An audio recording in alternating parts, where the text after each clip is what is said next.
Hello and welcome to Board at Home. This is Adam speaking and welcome to our new series, Jump In, Let's Play. So the idea with this new series is to set up some games that we have in shop and just discuss the setup and the first few turns so you can see how it's played. So if you've never played before, you don't have to get confused or read through all the rule books or figure out that you've set something up wrong. You can see how it's done and then you can get to spend more time actually enjoying the game. So as you can see from here, the first up we do have is Onitama, perhaps one of my all-time favourite games. Myself and my wife love playing this. It's a perfect two-player game. But anyway, let's jump in and give you a few rounds.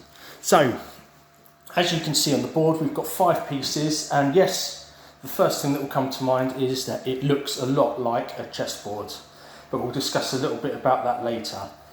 Around the board we have 5 cards that look like these, all with different names for each move, and these will determine each turn where your pieces can and cannot move. So you draw 2 for each side, and then the 5th one goes in the centre, as you can see there.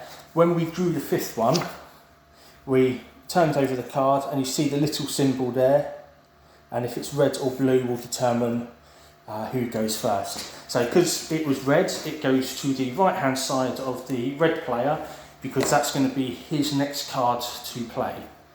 So our red player has these 2 here. So the black square is the piece that you want to move, and the squares around the edge of it or diagonally to it are the ones that it can move to. So to start off with, I think we're going to use boar. So that's going to go off to one side, and let's get one of our pieces up. He now takes this card here, the frog, and that now forms part of his moveset. So we're over to blue, and blue has got horse and tiger. Now I think for this he's going to use tiger, so let's move this piece. He goes up, jumps over a square to this one. So he can't go to this square, it is this one he has to move to, and that will go off to that side there. He now takes the boar card. So back round to the red player. So we've got frog and we've got eel now.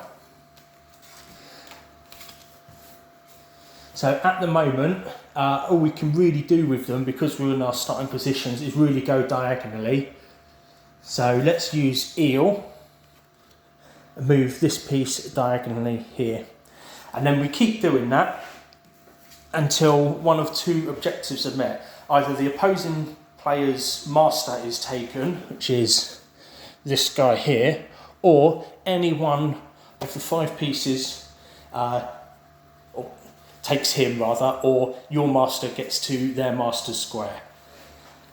So, as I said, it plays very similarly to chess in terms of the strategy. You're moving pieces around a set board, but unlike chess, the movements for those pieces changes every round. So you can see the importance of working out what you need to move, where you need to move. These pieces can move diagonally, sideways, backwards, forwards. They can jump over pieces. And like chess, to take a piece, you just need to move to its occupying square. So it comes like this for the base set.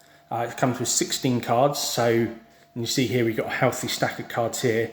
So not even all the cards are used. So there's a lot of replayability because you're only ever using 5 of the 16, which means you won't always see the same moves every game. So it keeps it really nice and fresh.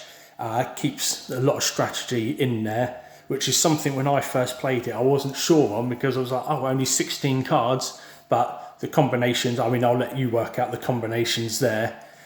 And the thing with the open information, as a former Magic player, that was quite a foreign concept to me. Oh, they can see what I'm doing, but actually you be able to see what they're doing, then be able to see what you're doing, actually adds a level of strategy that wasn't first apparent in the game.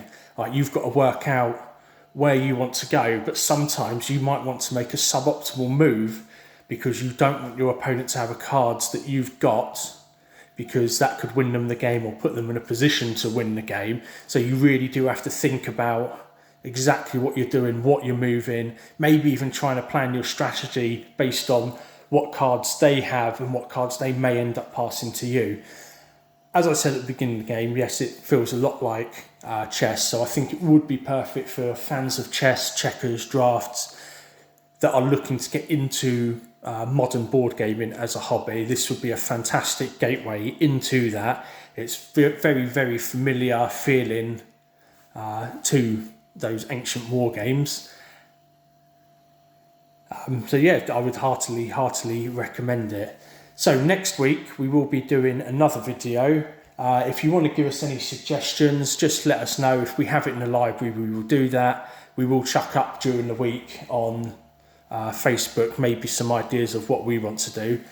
This is also going to be coupled with, in the near future, sessions at the shop with All Around the Board, a local gaming group headed up by a wonderful man called Darius. He's fantastic, so passionate about the hobby, and they'll be setting up in the shop to demo some of the games so you can see how they're set up, get you playing so you don't have to sit there with the rules, sit there learning how to set the game up. You can literally just jump in and play. As and when we know details of that, we will put that up on our social media, including here on YouTube. So let me know what you think. This is our first video, so there will be always room for improvements. But I hope you enjoyed it. We'll be doing more next week. Happy gaming, guys, and hopefully we'll see you in the shop. Thank you.